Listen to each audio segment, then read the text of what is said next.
welcome. Very nice to be here. This is one of my favorite times of the month. So we're going to talk today about time. Time is really an interesting thing because it's not just one thing. It's really a lot of applications. And when you begin to look at time in the way we're going to talk about it today, amazing possibilities become available that are not available when you believe time is simply on your wrist as you look at your watch, or time is a linear experience that is absolute, past, present, future, then you die. Absolute. That's how it is, no question about it. But that's not how it is. So we'll play in this space today. So let me say welcome. There's a large number of you that are on this call, and many of you are from the Mastering Alchemy body of work and are playing in that field. And so you've heard some of the things that I'm going to say in different configurations, but today I'm going to say them differently, and I'm going to talk about an aspect of time that we have never talked about. And there's a lot of you who have not been involved in Mastering Alchemy, perfectly okay, and that are playing in that park bench project, so very much welcome. We're going to talk in terms today of not just time, but we're going to talk about how do you use time, and how do you create yourself in such a way that you can very comfortably navigate in time, and also really be who you would like to be, enjoy and happy and pleasant, and have a good time with yourself. Let me start from this space. There are numbers of aspects of life that is available to you that, for the most part, get missed by each of us as we kind of grow up and play in this third dimensional world where we play. And one of the reasons that life gets missed is because to play the game of third dimension, the game that we came into the body to play, intentionally come in to play this game, we lose track of ourselves. What happens real early on is the mom, dad, teacher, minister of life say, I love you, and I want you to be successful, and I'm going to give you all of my knowledge. And in a way, what they really say is, I'm going to create you in my image. Because that's all they know. And in that context, I love you, I want you to be happy and safe, and this is how you do it.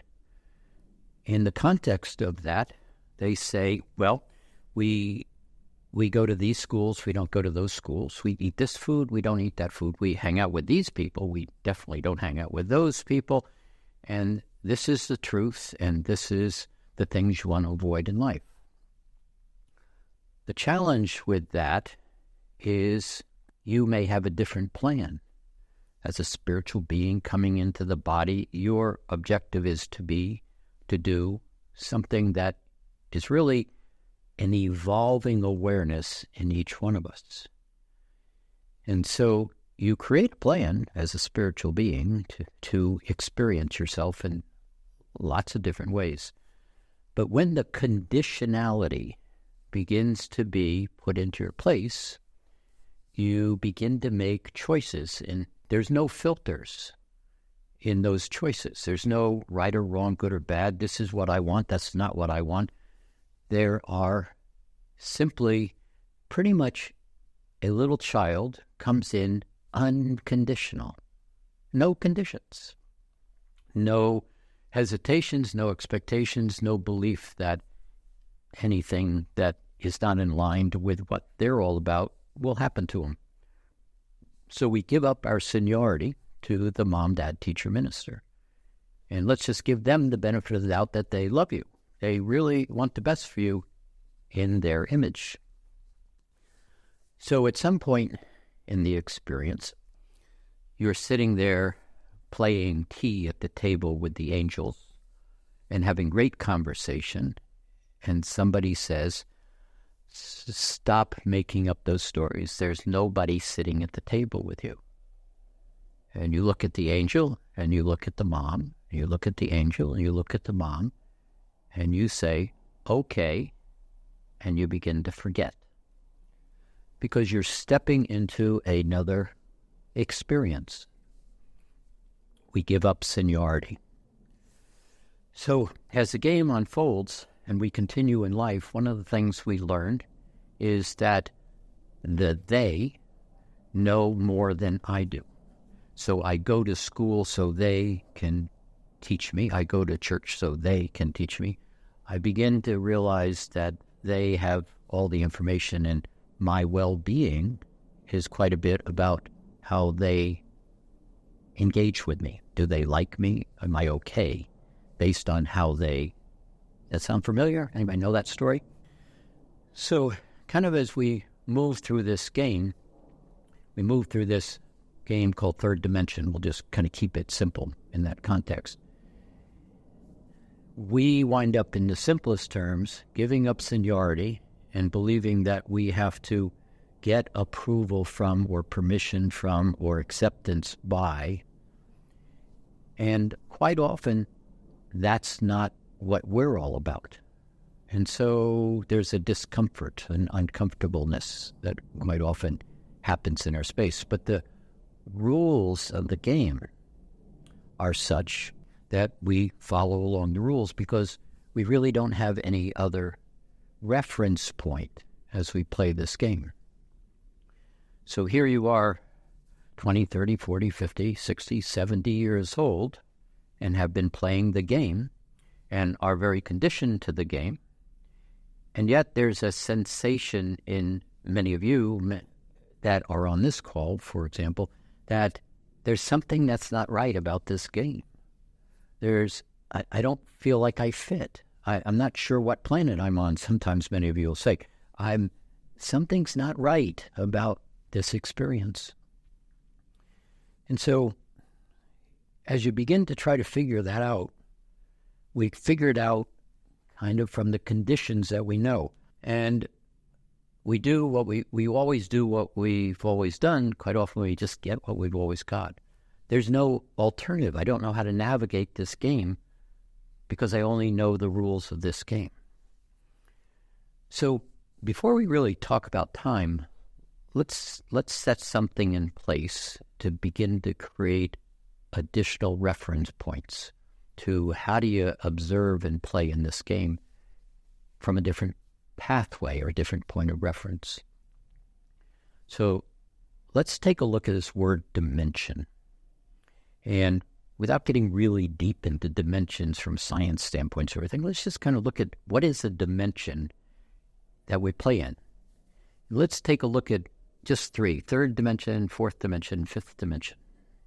Now, there's a lot of ways you can come at this, but there's a really pretty simple way that allows you to kind of begin to create a little different perspective on navigating your own personal reality, how you would like to navigate it. One of the things that happens in this third dimensional game, let's just start with that. There's rules and structures to each one of the dimensions. Let's call them boxes for simple terms: third dimensional box, fourth, fifth. They have rules and structures. In a third dimensional box, there is a concept called duality: right, wrong, good, bad, should, shouldn't. These structures, these conditions, are generally found in absolutes. He will never change. She will always be that way, and never and always. Absolutes in this context. There is also in the third dimensional box something called fear. And fear is that space where I'm not sure I'm safe. I have to create some sense of safety for myself. I am hesitant to engage because I'm not sure of what's going to happen to me. So this vibration of fear from uncertainty is built into the box of the third dimension. In the third dimension, there is a reactionary state. We are pretty much constant in reaction. How is this going to relate to my safety? Is this going to serve me or not? Do they like me or not? And so this nature of reaction is very much part of the third dimension. The third dimension is conditional. There is nothing unconditional in the third dimension. So now let me say this very clearly, because a lot of people go, yeah, what about unconditional love? Yes, you exist in the third and the fourth, and now very much in the fifth dimensions, all simultaneously. But in a way, it's how you hold yourself and how you perceive yourself that keeps you in one dimension or another dimension.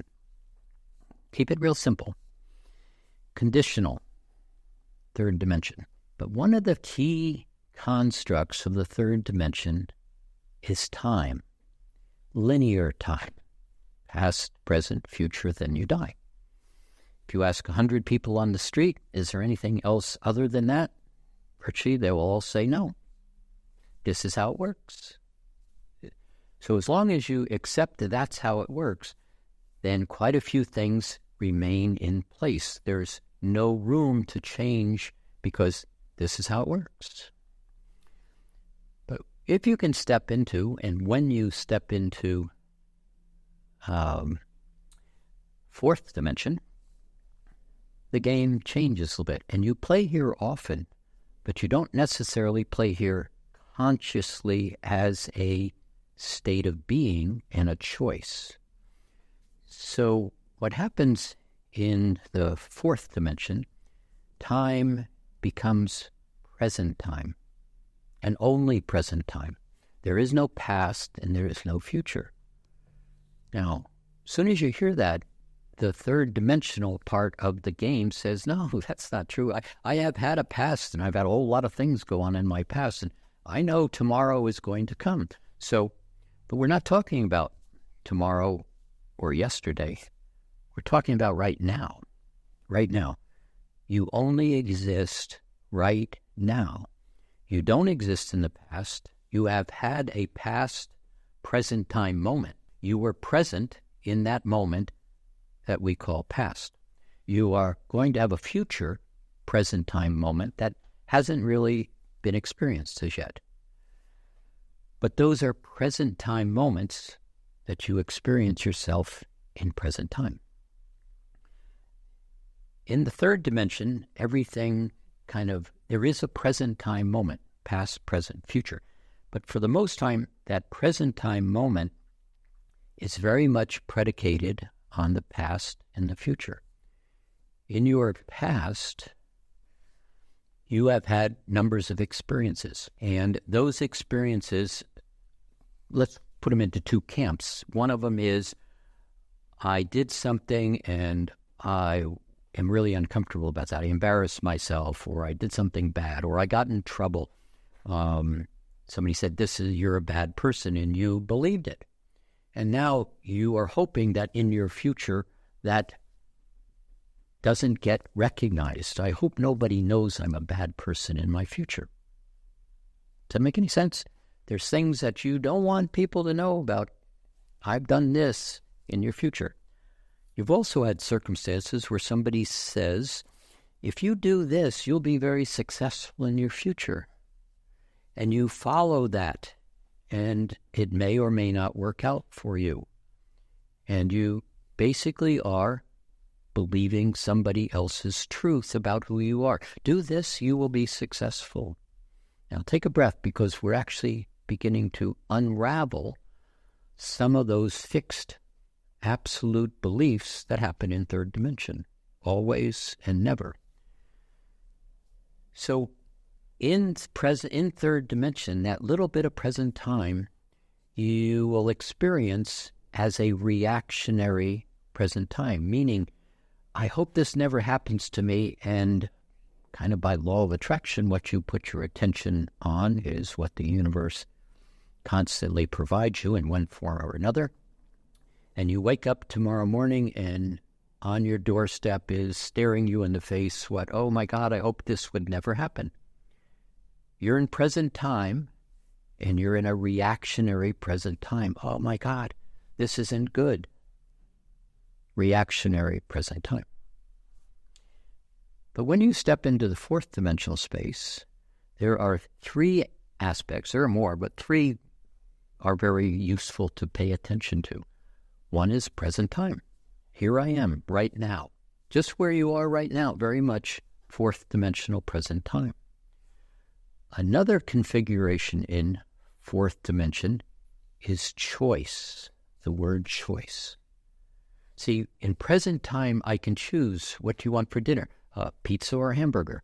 Let me see, choice. But in third dimension, there is no choice.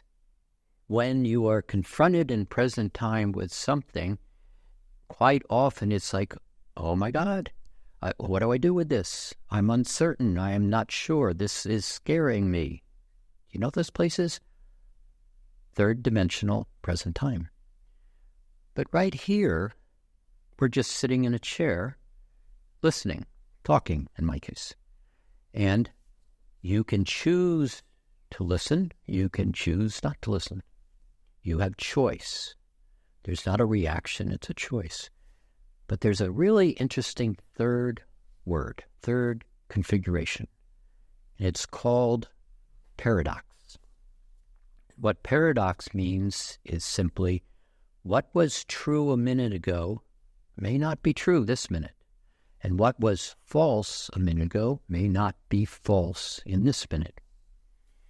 So you've seen people, and you may have experienced this yourself, that in third dimension you have a relationship with somebody, and let's say you don't like them, they're not nice, they do bad things, they were mean to you. And then they go out of your reality, and then someday they show back up on your reality. And when you see them, your opinion is, this is a bad person. They're always going to be a bad person. They're never going to be a nice person. Third dimension. But in fourth dimension, you can look at that person and you can say, they stole from me once upon a time. They show up on your front porch, and you could, third dimension, throw them off the porch, never come back again. You're a bad person. Or you could simply say, I recognize you. I remember. How can I serve you? What is it that you want? In that case, you actually give room for change to occur. What was true once upon a time may not be who this person is right now. But more importantly, it may not be who you think you are right now. And you say, oh no, Jim, you don't understand. I've done really bad things, and I've embarrassed myself, and I've been a mean person, and you got a whole list of, I'm not okay. How does that serve you? Do you like carrying that around in your backpack? Do you like wearing those I'm not okay constructs of thought? In present time, in fourth dimension, you have a choice to allow yourself to change what was a truth you believed in your past right now. Does what you did, just think about one thing, small thing, does that you've allowed to kind of construct your personality, something that you hope nobody doesn't see, and I'm hiding from, or I'm avoiding, or I'm not a smart person, or whatever it is. Does that serve you, that whole belief system that you've created about yourself, right here in present time, does it serve you? Does it give you joy, happy? Do you feel certain and capable? There is an ease in your space. Probably not, because I'm afraid somebody's going to find out. Take another breath, if you would, please. So in this space, would it be useful to you, right here where we're sitting, no judgments, no opinions, no punishment, if you could in present time observe something that you hold yourself hostage to in the past, and you could kind of bring it right into present time and ask a simple question, does this serve me? And have a set of tools that allow you to simply remove that from your space if the answer, it doesn't serve you. Now, not therapy, a set of tools, as an awareness and maturity. Does this serve you? Do you like defining your current personality by something that happened to you in high school? Fourth dimension, present time, choice, paradox. Now, this all has a lot to do with time, but in this case, present time, the now moment. In a fifth dimensional space, this becomes really interesting because right from the beginning, to step into this fifth dimensional space, you can't take your baggage with you on this journey. You really can't take I'm not okay with me into a fifth dimensional space. So let's define fifth dimension in really simple terms. Present time, well-being. In fifth dimension, as you begin to play in this space, there is nothing unsafe. Words like trust and safety don't exist in the fifth dimension. From the standpoint, there's nothing to distrust and there's nothing unsafe. Now, I'm talking about walking around in the body in a fifth dimensional space. In that space, you begin to find sound tones, vibrations that we call words, shift from an intellectual place. If I said to you, do you know what certainty is? Have you ever been certain? The rational mind kind of says, oh yeah, I know what certain is. But in a fifth dimensional space, you become certain. If I said to you, close your eyes, take a breath, and feel certain, that's a very different experience than thinking certain. Gracious, capable, seniority, there's a strength, there's an alignment to these vibrations of feelings. In that space, if you could begin to allow yourself, you start to find that these feelings create a very different reality. When you're happy and certain and capable, there is a sensation, a feeling, an ease in the body. In that space, the ability to engage others without fear occurs in the fifth dimensional space. So, 3 dimensions. In this fourth and fifth dimensional space, time begins to have additional applications. You begin to find that there are different configurations of time.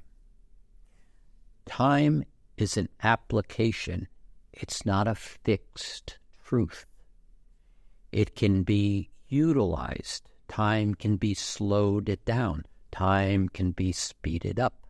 Time can be altered in numbers of ways.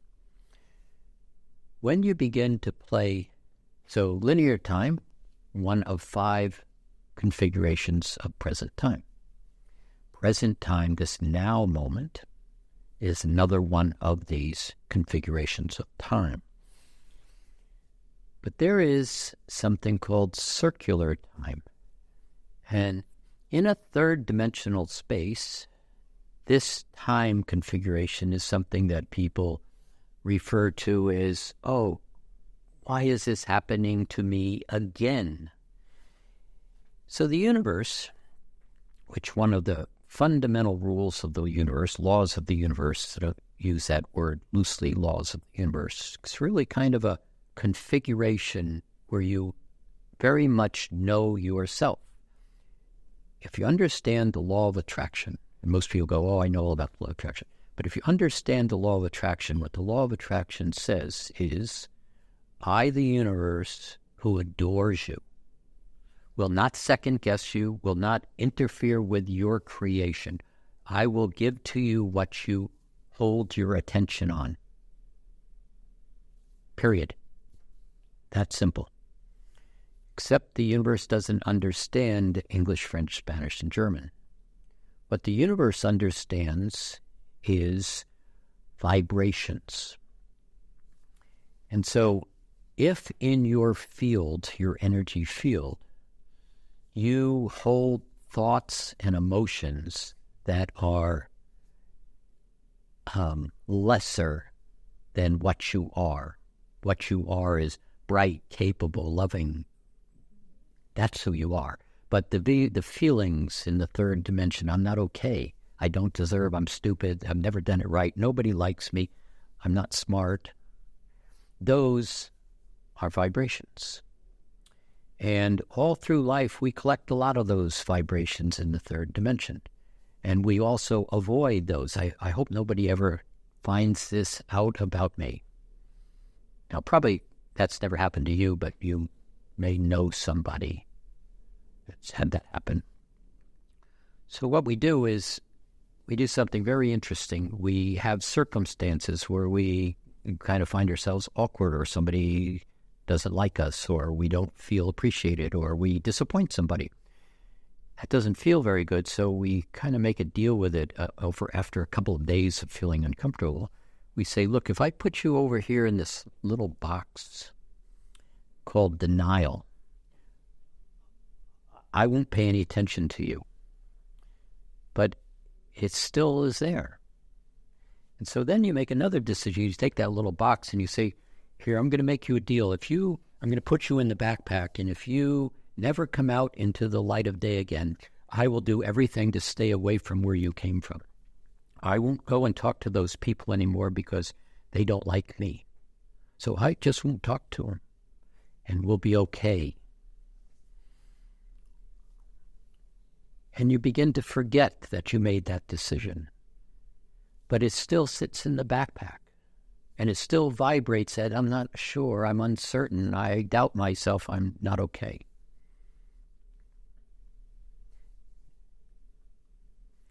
And so, as we move through time in this third dimensional space, that law of attraction says to you every morning, how are you doing? And maybe you're a person that does affirmations, and you sit and you say, I'm good, I'm good, I'm good, I'm good, I'm good, 10,000 times. But if you ever notice, it's the last statement. I'm good, I'm good, I'm good, but. And right there, the universe stops paying attention to all of the I'm good, I'm good, I'm goods.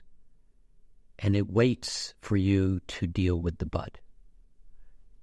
I'm here to reward you. You are good, you are wonderful, you are spectacular. But as long as you hold the but, the universe says, I'll pause. And at the same time, what's in the backpack says, I'm not okay, I don't deserve, nobody likes me, I'm not a nice person, whatever that looks like. And the universe says, I will not interfere with your creation. That creation is very much sitting in the backpack. And so circular time in a third dimensional space usually creates the reappearance of a circumstance. Now, it may have different size, shape, color to it, but it's this thing again where I'm disappointed. I was not accepted. I didn't get the job. It happened again. But circular time is an application. It's a tool. And see, when you step into this fourth dimensional space, present time, when I'm right here, when I begin to realize that, as many of you in Mastering Alchemy are understanding, I have tools, I have skills. There's abilities that I have that I've never utilized or paid attention to or realized I could play with. And you can begin to call on circular time in a way to bring back up to you right here in front of you in neutral this experience and basically say, does this serve me? So those of you in Mastering Alchemy, 4th, 5th, 6th ray, 8th ray, tools that allow you to simply say, in present time, this doesn't support me. And what I did at 12 years old really isn't something I need to be continuing to carry around. Universe, would you put this into the library for somebody else to check out? And it's gone. Because you're doing it in present time in a manner of basically recognizing I am okay. See, it's impossible to be not okay. Impossible. The thing about not okay is you have to work really hard at it. And that's very much what the third dimension supports. Here, in a way, we came into this game of third dimension to kind of play at it with a bag over our head, bump around, and then figure out how we go home.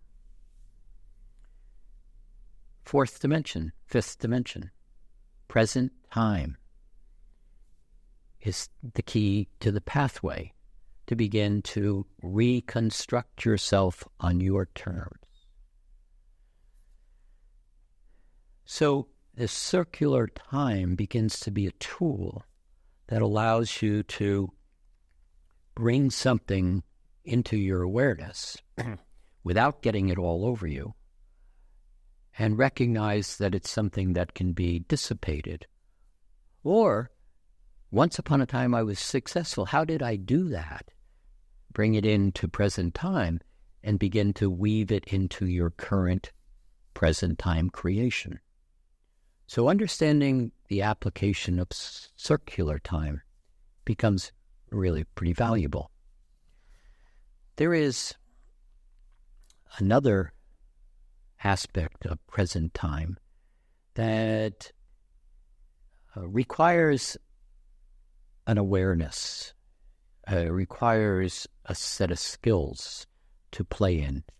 It requires really a maturity. It requires remembering yourself, beginning to put yourself back together, beginning to understand how to use your thoughts and your emotions, your feelings. To a great extent, thoughts are electrical and emotions are magnetic. And when I think a thought, quite often in third dimension, an emotion slams right into the thought. This wasn't good. And all of a sudden there's doubt, there's fear, there's anger, there's resentment, whatever it may be. And it just happens. Unmanaged, just happens. Many times something will happen, you'll get angry, and then you'll have a lot of thoughts that'll support the anger. Third dimension, unmanaged. But when you begin to get into a place, this 4th dimensional space, this 5th dimensional space, and you begin to recognize that I can unravel these emotions and thoughts. I can begin to manage how I choose a thought and how I choose an emotion. That only happens in present time. Because if you let, oh my gosh, this is happening to me again, jump into that thought, you fall right back into the third dimensional game of fear. You never get thrown out of places. You never get thrown out of the 5th dimension. You never fail in a dimension like the 5th dimension. What happens is you change your attention point to a fear or a doubt or I'm not okay, and you find yourself in the third dimension. So the construct of this third dimensional space that we have grown up in begins to be so wound up in how we believe the world works. This is how it works. But it's not how it works only. It clearly is very magnetic. Here's all these truths, and a lot of people are in complete agreement with this is how it works. But how does it feel to you? Is there that sensation that this isn't right? It doesn't feel right. People being disrespectful to one another. Greed, domination, imposition, slavery, advantage, competition. Me against you. See, if you're on this call, that most likely has never felt good to you. But that's how the game is constructed, and many just simply say, well, that this is how it is. There's no other choice. There is another choice. In fact, there are multiple choices. But present time is the point of shift. If you can begin to get into this simple fourth dimensional state of present time. If you can begin to recognize I have choice, and you can begin to recognize what was true just yesterday may not be true today. And just because I believed I wasn't okay doesn't mean that I'm not okay. What if, in present time, treating it as an application, you can unravel I'm not okay? In fact, not only unravel it, just simply dissipate it to the point where joy and happy, certain, capable, seniority, strength, a sense of power, a capacity to discern, choose, becomes a way of life. It's a pathway. It happens in present time. So, but there is a couple other aspects of time. One of them is simultaneous time. In simultaneous time, there is no past, there is no future. All of it is happening simultaneously. For the most part, that's just a concept. It's not available to be applied, particularly from a third dimensional mindset. You can't make things happen simultaneously from carrying the baggage in the backpack that says I'm not okay. But as you begin to put yourself back together, put the mental and the emotional body back to one, it was never meant to be two bodies. As you begin to turn on that eye of Horus, which isn't a necklace or a mystery school, it's a configuration within the brain, within the sixth chakra, within the seventh chakra, within the pineal center. It begins to put all of your psychic, spiritual abilities, clairvoyance, clairsentience, clairaudience, begins to have them all function in a knowingness. You just simply know. But that can't happen when I'm worried about, are they going to find out if I was really bad in third grade? If they knew I stole that candy bar, they wouldn't like me. Some of us believe that to such an extent that it dominates our entire life, paralyzes our capacity for joy. But as you begin to put all this back together, it gets very interesting. Simultaneous time. There are aspects of you that you begin to draw from. You begin to recognize there aren't past lives and there aren't future lives. They're all simultaneous lives. And it really isn't important whether you were the king or the prostitute. It really doesn't matter. What does matter is, how did I create in that lifetime what I'm working on in this lifetime? Would it be interesting to be able to have access to knowledge that's been created in many of the other aspects of the 12 soul extensions that play this game? How did they do it? And how did I do it at another time of this experience that's outside of this moment that I'm playing in this body? What if you could access answers to how did I do this? What would be the way of this would work? Simultaneous time. Takes a little bit of development, a little bit of belief in yourself, a little bit of, can I like myself? Can I simply step out of that third dimensional game? Now, you don't go to another planet. You just begin to walk through the seams of all the noise that is in the external world. You begin to command your presence from well-being. Simultaneous time. Very interesting. But there's two more aspects of time, one of which I want to talk about today, which is new, which is something that relates to this park bench project that we're working on. But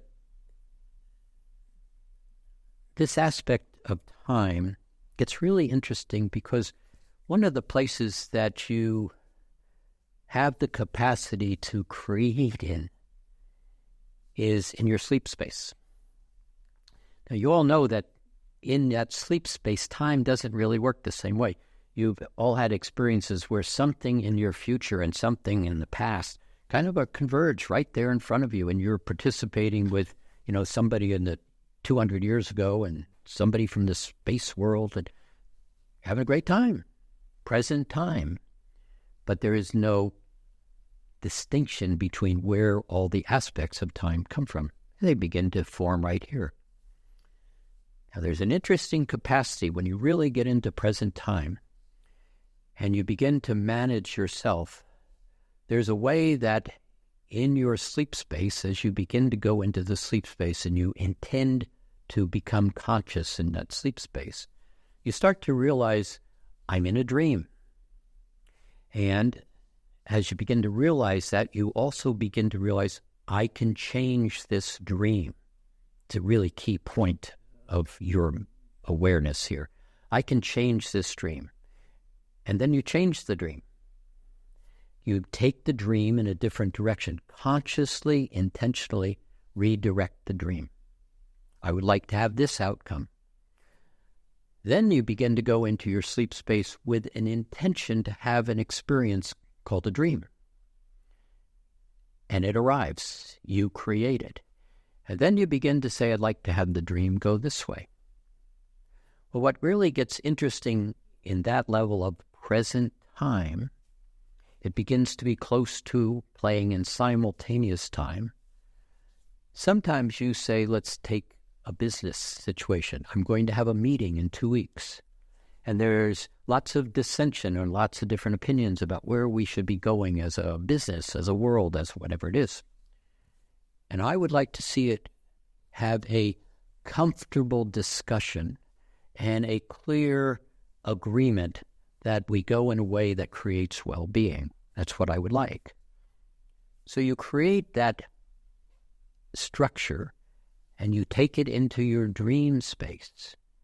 And because I can manage my dreams, I can create the meeting 2 weeks from now, and I can simply begin to orchestrate it, not manipulate it for my personal gain, because it just stops being available, but in a manner to create well-being and agreement. What begins to be very fascinating as you get to that stage, the meeting happens in 2 weeks, and it unfolds in the direction you intend. Would that be useful? So all these aspects of time begin to be application. They begin to be utilized for you as the creator being that loves yourself, that has certainty and seniority and has a sense of presence and understands beauty and well-being and is very aligned with this sense of a smile in the heart that makes me happy. You see, that's who you are. And in that space, you can't be not okay. It's impossible to be not okay in that space. But what happens in that space, you begin to remember yourself, recreate yourself, and that sense of my purpose as a creator being begins to be more conscious. And that's where we are today in a very interesting way. So one of the things that I talk about usually at this point in the time of the year, the solstices and the equinoxes, are these huge waves of light that are coming in that are extremely shifting this state of consciousness. Very much part of the shift of consciousness, moving the world from a third-dimensional world to a fifth and multi-dimensional world. You see, we've satisfied all the possible combinations, mutations, permutations, probabilities, and possibilities of the third dimension. We've been successful beyond the wildest imagination, and now it's time to go home. In this process of going home, many of you are playing in a game that is being set in motion, Park Bench Project. Now, it's really a simple little common concept, this park bench. Sitting on a park bench radiating a vibration that is so potent that people put down their guns. They forget to hate. They begin to remember themselves. Well, that's a nice concept. That would be nice. But in this fourth and fifth dimensional state of consciousness, there is another application of time that is coming into presence. And in a way, it has very much to do with cycles, because everything happens in cycles. You can see them as wavelengths that kind of ebb and flow. We see them in the world as depressions and, times of trouble and times of great renaissance, and then we go back into a depression or whatever it may be, all the way through the cycles of time. But in these spiraling natures of times, there is an aspect of time called spiraling time, spiral time. And if you think about a corkscrew, if you would, and how it just kind of spins, that cycling spins in time. Think about just kind of a corkscrew. You take your hand and you move it forward in a spinning motion. And that's the cycles of time, in a simple way. But one of the things that is happening is there are two cycles that are right now moving close together, very close together. And the cycle is very much, one is in the third dimension and one is in the fifth and multidimensional space. As you begin to get into present time, as you begin to utilize that fourth, fifth dimensional aspect of present time, as you become more grounded, as you begin to discern about your space, some of the tools that we play with, one of the most important tools is the rose that you create at the edge of your aura. That basically creates the space that says, from the rose at the edge of my aura to my heart is who I am. And everything outside of it is for Shakespeare's theater to entertain me. As that is really understood, the noise of the external world begins to be theater to choose to engage or not to engage on your terms. You get into present time. I can put my finger in that light socket, or I can choose not to. You begin to discern. But in this space where we are now beginning to play, this park bench project is created in a fifth and multidimensional configuration of time that has many of the aspects of what I've just talked about, but it is not in this space that we are currently playing. Keep this concept very soft, but it's the one that seems to work. It's as if there is a parallel universe that we are beginning to just bump into. Keep that really soft, because it's not quite the way that it is most accurately explained, parallel universe. But what is happening is where the opportunity for you, for us, to begin to hold an image of well-being. In that image, in that park bench project, what is happening is it is being set in that other aspect of time, in a fifth dimensional time.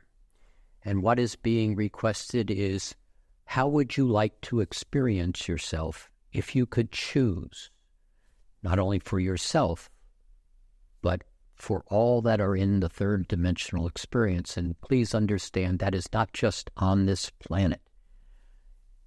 There are many planets, many solar systems. There are even universes that are quarantined, that are in various stages of third dimension. But one of the key drivers of unraveling that third dimension starts on this planet. It starts with humans in physicalness on this planet. It starts with you. And the ability to begin to sit in well-being, in beauty, and hold that smile in the heart, begin to be in alignment with the archangelics, the lords of light, the Elohim, the ascended masters, who all understand the probabilities and the possibilities of creating this altered realm of consciousness. They are very much in alignment with you. But although they understand the possibilities and probabilities, you have the physical body.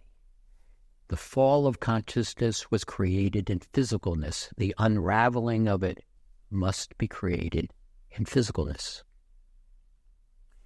And so, with spiraling time, the way it's being constructed, it's these two realms are moving very close together.